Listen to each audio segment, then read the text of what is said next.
नमस्कार। Public first के खास प्रोग्राम एस्ट्रोलॉजी फर्स्ट में आपका बहुत बहुत स्वागत है।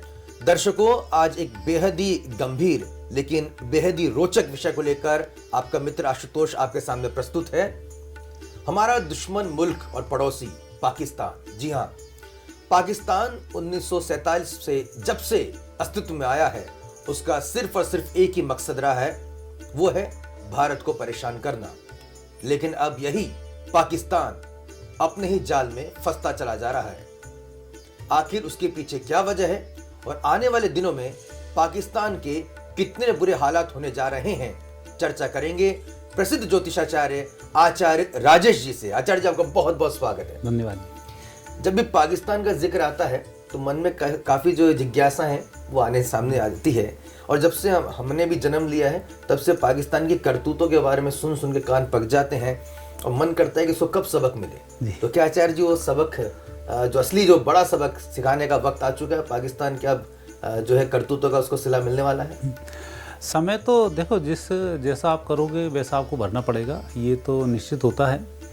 और दूसरा, जम्बूद्वीप की जब हम बात करते हैं तो उस जम्बूद्वीप में ये सब पाकिस्तान, अफ़गानिस्तान, बांग्लादेश, ये सारे आ जाते हैं, म्यांमार वगैरह जितने भी हैं।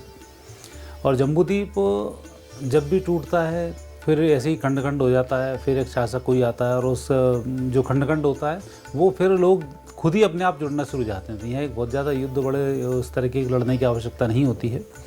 समय के लिए थोड़ा सा एक इंतज़ार करना होता है, तो वो समय अब समाप्त होगा, क्योंकि अब आने वाले समय में एक शनि राशि परिवर्तन करेंगे 17 जनवरी को। कुंभ राशि में आने के बाद तो निश्चित रूप से पाकिस्तान की बड़ी दुर्गति होने वाली है। और जब शनि की महादशा और शुक्र की अंतर्दशा जब थी, तब पाकिस्तान का जो विभाजन था वो विभाजन बांग्लादेश के रूप में, अभी शुक्र चल रहा है, शुक्र में बुध शुक्र का जो एक अंतर चल रहा है, इसमें फिर अभी विभाजन होने वाला है। तो ये जो विभाजन होगा अभी बहुत जल्दी में शुरू होगा। 26 मई 2020 से लेकर 26 जुलाई 2023 तक शुक्र में शनि चल रहा है। पहले जब बांग्लादेश बना था, जब शनि में शुक्र चल रहा था, तो ये जो विभाजन की नींव है 26 जुलाई से पहले वहाँ रखा जाएगी। और जो पाकिस्तान में वो तालिबानी लोग हैं, इसके ऊपर अपनी हुकूमत जमाने में सफल हो जाएंगे। वो दंगे कराना, वहाँ की आर्थिक स्थिति को बिगाड़ना और सभी तरह की व्यवस्थाओं को फैलाना वहाँ शुरू हो जाएगा। इमरान खान में थोड़ी सी दम थी वहाँ पर कि उसके रहते हुए कुछ व्यवस्थाएँ ठीक होती, लेकिन अब आपों तो मर जाएंगे कर कर खोटे काम। तो ऐसी स्थिति में इमरान खान वहाँ से हटे हैं और उसके बाद उसकी दुर्गति शुरू हुई है। और 26 जुलाई के बाद तो निश्चित रूप से और गंभीर स्थिति वहाँ पर शुरू हो जाएगी। तो आप मानकर चलें कि ये 2 साल अभी शनि वाले हैं, ये बड़े विपरीत वहाँ जाने वाले हैं। इमरान खान का आपने जिक्र किया, मैं पाकिस्तान पे जाऊँ उससे पहले इमरान खान का भी पूछ लेता हूँ कि क्या वो वापस से पाकिस्तान के वज़ीर आज़म यानी कि प्रधानमंत्री बन पाएंगे? काफ़ी जद्दोजहद में जुटे हुए हैं। इसमें देखो, उनकी ग्रहयोग तो पहले भी यही थे कि यदि चुनाव होते हैं और वो व्यक्ति चुनाव तक जिंदा रह जाता है तो मानकर चलें कि वो बाजी पलटने में कमी नहीं रखेंगे। और जो भी परिस्थिति निर्मित हो रही है उसके लिए तो बेहतर है। हालांकि वहाँ के जो भी शासक, जिन जिन लोगों ने भारत के खिलाफ अपने आवाज़ उठाई है, भारत को परेशान किया है, तो उसका असर या तो जेल हुई, फांसी हुई या मारे गए हैं। तो इस स्थिति में बहुत अच्छी मुझे स्थिति दिखाई नहीं देती है कि वो लंबे समय तक शासन कर पाएँ। तो ये स्थिति वहाँ दिख रही है। आचार्य जी, जब पाकिस्तान का जिक्र आता है तो POK यानी कि पाक अधिकृत कश्मीर, हमारे कश्मीर का वो हिस्सा जहाँ पर माँ शारदा का मंदिर भी विद्यमान है, तो कब तक हम उसे वापस अपने बाउंड्री में ले लेंगे, बॉर्डर में ले लेंगे? कब वो भारत का भूभाग फिर से हो जाएगा? देखो, भारत के इससे कि यदि हम बात करें तो अभी यदि कोरोना काल नहीं आता तो स्थिति बहुत ही जल्दी परिवर्तित हो गई होती। लेकिन इन 2 साल ने, और अभी जो 2-3 युद्ध, जैसे रसिया यूक्रेन का युद्ध हुआ है, अजरबैजान आर्मेनिया भिड़ा हुआ है, ये इस तरीके के जो युद्ध हुए इनसे अब हालात कुछ चेंज हुए हैं। और अभी जो ग्रहों की स्थिति ये भी अब बड़ी चेंज हुई है। और इस स्थिति को यदि हम कंपेयर करते हैं वो समय में कि जब भारत आज़ाद हुआ था और कई हमारे यहाँ के जो राज्य छोटे छोटे बने हुए थे, राजाओं ने भारत के विलयन के लिए अपने हस्ताक्षर कर दिए थे, उसी प्रकार से अब ऐसी स्थिति आगे निर्मित होगी जहाँ बहुत बड़े युद्ध की संभावनाएं तो कम है, क्योंकि नए सिनेरियो में जो अध्ययन किया उसमें भारत को इस तरह से नुकसान कम होगा। अच्छा। पर आने वाले जो 2.5 साल हैं ये शनि के, ये 2.5 साल पीओके विलय के साल हैं और मुझे लगता है कि भगवान चाहे तो एक के साथ एक गिफ्ट आपको मिल सकती है कि बांग्लादेश भी भारत के साथ अच्छी संधि का संकेत दे जाए। बांग्लादेश भी भारत से जुड़ सकता है, हाँ। हालांकि भारत बड़ी आप बात यहाँ पे कह रहे हैं क्योंकि अभी तक बांग्लादेश को लेकर इस तरह की भविष्यवाणी सामने नहीं आई है। पहली संधि एक अच्छी हो सकती है जो दोस्ताना ज़्यादा अच्छा रहेगा। जी जी अजय जी, लेकिन जब हम पाकिस्तान के परिप्रेक्ष्य में बात करते हैं तो वहाँ के जो कट्टरपंथी जो लोग हैं, मौलाना हैं, मुल्ले हैं, वो कहते हैं कि पाकिस्तान न्यूक्लियर पावर है, परमाणु संपन्न शक्ति देश है, तो भारत जो मंसूबे पाल रहा है वो संभव नहीं हो पाएंगे। तो एक तरफ न्यूक्लियर पावर है पाकिस्तान, खुराफाती है ही, और उसको अरब का और कभी कभी चाइना का भी बहुत सपोर्ट मिलता है। तो ये सब अगर सिनेरियो हम देखते हैं, ऐसी स्थिति में पाकिस्तान के टुकड़े और भारत को फ़ायदा। देखो, उस की गणना मैं आपसे पहले भी कह चुका हूँ कि टर्की के पास, पाकिस्तान के पास और नॉर्थ कोरिया के पास, इनके पास खुद के परमाणु हथियार नहीं हैं। ये तीनों के पास चीन के परमाणु हथियार हैं, ये उस पर अपना हाथ नहीं डाल पाएंगे, पहली स्थिति। अब दूसरी स्थिति है भारत का जो भूमि है, ये अपने आप में एक बड़ी विचित्र भूमि है कि यहाँ आने वाले समय अर्थात कलयुग, सतयुग, द्वापर युग की बात करें, उससे पहले भारत भूमि अपना स्वरूप बदल लेती है। अब जैसे एटॉमिक शक्तियों का कई जगह स्थिति अब निर्मित हो रही है कि लगातार ये जो युद्ध चल रहा है, ये युद्ध 2019 में 17 नवंबर 2019 से शुरू हुआ है मेरी ज्योतिषी गणना के अनुसार, और ये 2030 तक चलता रहेगा और 26 इसका चरम होगा, 25-26, 24 के बाद ये युद्ध और गहराएगा। तो ऐसे समय में जो एटॉमिक शक्तियों का यूज़ होगा, हिमालय हमारी उस शक्तियों से रक्षा करेगा। हिमालय पे जो बर्फ़ है और हिमालय का जो ठंडापन है वो उसको रोक के रखेगा। और ऐसे समय में पाकिस्तान यदि जरा भी हरकत कुछ पाकिस्तान की तरफ से गलत होती है तो पाकिस्तान की स्थिति बहुत दुर्गति को प्राप्त होगा। और यदि इनके पास एटॉमिक शक्ति वगैरह है तो अभी ये तालिबान वालिबान जी इनके ऊपर सिर उठा रहे हैं, एक आध बम पटक के देख लें। तो यदि शक्ति हो तो 250-250 ग्राम के बम बनाए, तो मंत्री ने बोला था ना, 150 ग्राम को डाल दे तो निपट ही जाएंगे तालिबानी। तो वो सब झटके हैं इनके। तो उस दृष्टि से भारत समृद्ध काफ़ी है। और दूसरा, भारत की जो सत्ता प्रभु संभालते हैं, ये मैंने पहले भी कहा है, हालांकि लोग इसका बड़ा वो करते हैं कि आप ऐसी तुलना मोदी जी से करते हो, पर योगी जी, मोदी जी ऑर्डिनरी लोग नहीं हैं, प्रकृति के परिवर्तक लोग हैं। और ऐसे लोग सीधे जन्म लेते हैं। अमिताभ बच्चन हैं, विवेकानंद हैं, सुभाष चंद्र बोस हैं, कपिल देव हैं, गावस्कर हैं, KPS गिल हैं। ये लोग ऐसे लोग हैं जो ऊपर से उतरे ही हैं इस देश को बनाने और चलाने के लिए। तो उस समय में जो ऊपर वाले के हाथ में सत्ता होती है तो ऐसी नेगेटिव चीज़ें बहुत कम होती हैं और बड़े आसान रूप से सारे। अब जैसे 370 है, आप बताओ कहीं गोली चलानी पड़ी क्या? आसानी से सारे काम हुए, 370 हाथ में आ गए, 35 से भी हट गए। जबकि अपन पहले जब बात करते तब भी मैंने आपसे कहा था कि 370 बहुत जल्दी हट जाएगी, लेकिन उस सिनेरियो में लगता था कि पाकिस्तान के पास परमाणु बम है, 370 हटते ही भारत को दाग देगा और ये कर देगा। कहीं हुआ क्या? तो जब कुदरत अपने हाथ में सत्ताएं लेती है तब धीमे धीमे लोगों की मानसिकताएं बदल जाती हैं और लोग अपने पक्ष में आना शुरू हो जाते हैं। आज से पहले कभी किसी ने नहीं सोचा होगा कि बीजेपी सत्ता में आएगी, जबकि 3-3 पार्टी के लोग हुआ करते थे। 3 से 13 हो गए, 13 से 18 हो गए, फिर सरकार गिर गई, फिर सरकार उठ गई, आज वो 303 होके 303 बन गए। तो बड़ी ऐसी जो स्थिति होती कुदरत करती है। तो कुदरतन तौर पर ये कह सकते हैं कि जितनी भी जो परिस्थिति हैं ये बड़ी आसानी से भारत के पक्ष में आएंगी, बहुत जद्दोजहद करने की आवश्यकता नहीं होगी। एक प्रश्न और मैं लेना चाहूँगा आचार्य जी। यूट्यूब के ज़रिए हम पाकिस्तान के जो यूट्यूबर्स हैं उनके वीडियोस देखते हैं तो वहाँ की जो आवाम है, वहाँ की जो जनता है, वो भारत के पक्ष में बोलने लग गई है। जो आम जनता है वो कंपेयर कर रही है, वो तुलना कर रही है भारत की आर्थिक स्थिति की, भारत के नेतृत्व की, और प्रशंसा कर रही है खुलकर कि भाई देखिए भारत ने कितनी तरक्की कर ली और पाकिस्तान की कितने बुरे हाल है। तो ये अगर हम देखें कि उनके जो नेता है वो तो भारत के खिलाफ आग उगल रहे हैं, लेकिन वहाँ की जनता का जो है वो मन परिवर्तन होता दिखाई दे रहा है।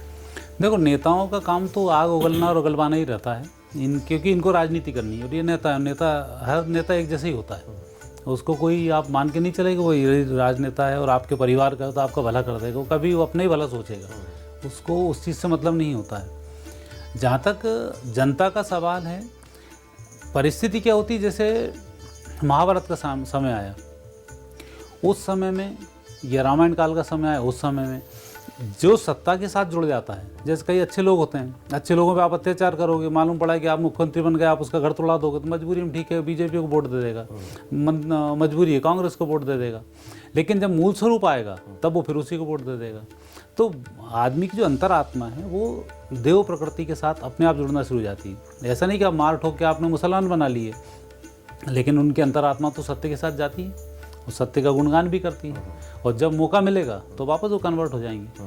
तो उस चीज़ को आप नहीं बदल सकते, आप एक स्थिति तक उसको दबा के रख सकते हो आप अपनी पावर के दम पर, लेकिन जब वो पावरफुल होता है तो वापस अपना कन्वर्ट हो जाता है। तो आवाम भारत की हो 80% भारत में मुस्लिम हिंदू बनने को तैयार बैठे हैं, जरा सा कुछ नियम तैयार हो जाए सब कन्वर्ट हो जाएंगे, क्योंकि 80 थे तो आप हिंदू ही ना, कन्वर्ट तो यहीं से हुए। और यही जो चीज़ है कुदरत अंदर जागृत कर देती है। अब जैसे जैसे साइंस का ज़माना आ रहा है, पढ़ने लिखने का ज़माना आ रहा है, लोग अपने अपने धर्मशास्त्रों को, धर्म ग्रंथों को कंपेयर कर रहे हैं। जब साइंस पे जो खरा उतरता जाएगा तभी तो बोलते हैं विज्ञान के बाद जो पंचकोश की यात्रा होती है, तो जैसा खाओगे अन्न वैसा होगा मन। तो सबसे पहले तो आप अन्न खाओ तो आपके प्राण बन जाएंगे, प्राण से मन बन जाएगा, मन से फिर विज्ञान की उत्पत्ति होगी, विज्ञान के बाद आनंद की उत्पत्ति होगी। तो यही है कि जब विज्ञान पे जो चीज़ खरी उतरती है फिर हर व्यक्ति उसका सपोर्ट करना शुरू कर देता है। वो विज्ञान की जहाँ तक बात आ रही है और लोगों के कार्य करने की बात आ रही है, भारत की कार्यशैली की बात आ रही है, तो पूरी दुनिया उसको एक्सेप्ट कर रही है। मोदी ने जिस तरह से सबका साथ सबका विकास, हम मोदी को हटा दो, हम भारत के उस चिंतन की बात करें जिस चिंतन पर हमारी संस्कृति रखी हुई है, उस चिंतन में ये है सबका साथ सबका विकास, वसुधैव कुटुंबकम, ये हमारे शब्द हैं। तो उस बेस पे हम यदि कह सकते हैं कि वो जो भी पार्टी आएगी उस लाइन को, यदि गाइडलाइन को लेकर काम करेगी तो आवाम उसके साथ जुड़ना शुरू हो जाएगी, चाहे दुनिया में कहीं हो। पाकिस्तान की आप बात कर रहे हैं, पूरी दुनिया के लोग आज मोदी की वाह वाह वाह वाह करते हैं, आज कहीं भी चले जाओ लोग उसको क्यों स्वीकार करते हैं? क्योंकि वो भारतीय जो गाइडलाइन है हमारे संविधान की, संविधान मतलब प्रकृति के संविधान की, वो संविधान की जो गाइडलाइन पे चलेगा लोग उसको स्वीकार करते हैं।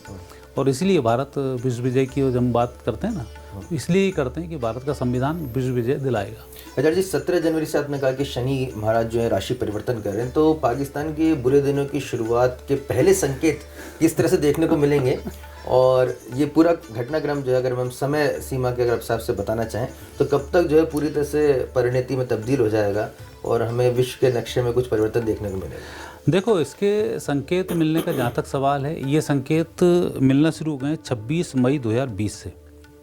जब शनि में शुक्र वहाँ आना शुरू हुआ है तो वहाँ स्थिति बिगड़ना शुरू हो गई, ब्लैक लिस्टेड होते होते बच रहा है, वहाँ महंगाई ज़बरदस्त बढ़ी हुई है, लोगों के पास खाने को अनाज नहीं बचा, दवाइयाँ वहाँ नहीं बची, बदतर स्थिति में गुजर रहे हैं, कभी मक्खियाँ हमला बोल देती हैं, कभी गधे हमला बोल देते हैं, तो वहाँ की स्थिति तो बिगड़ती जा रही है।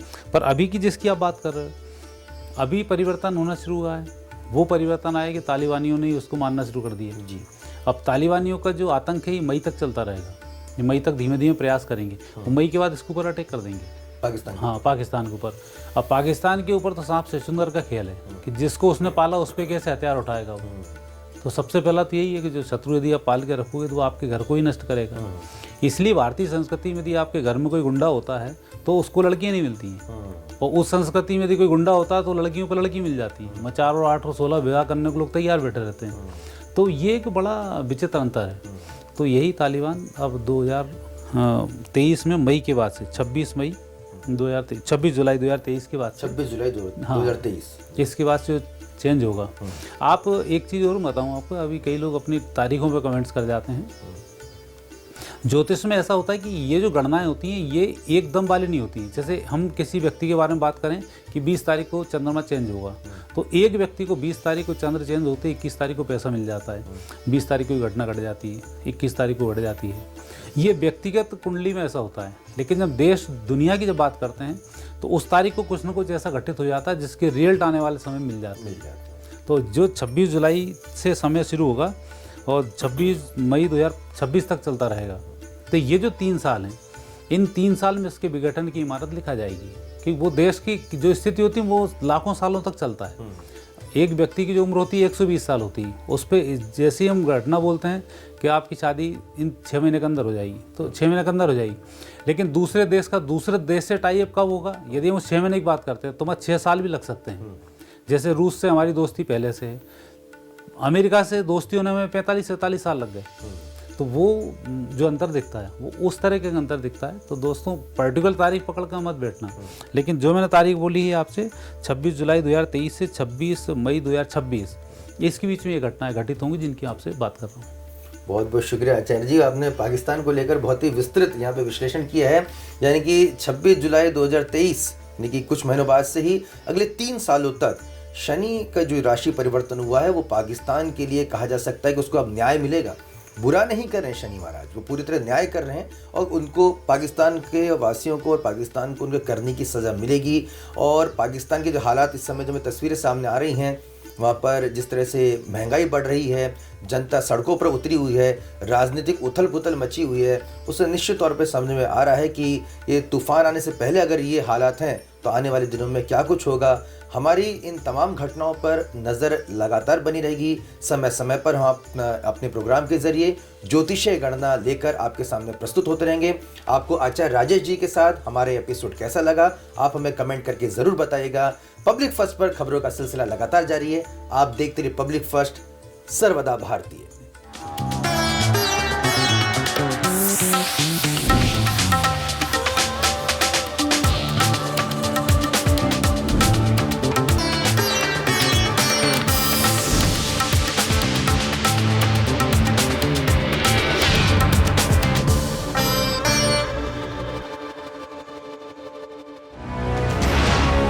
ये है इंडिया फर्स्ट कम्युनिकेशन और आप देख रहे हैं पब्लिक फर्स्ट, सर्वदा भारतीय।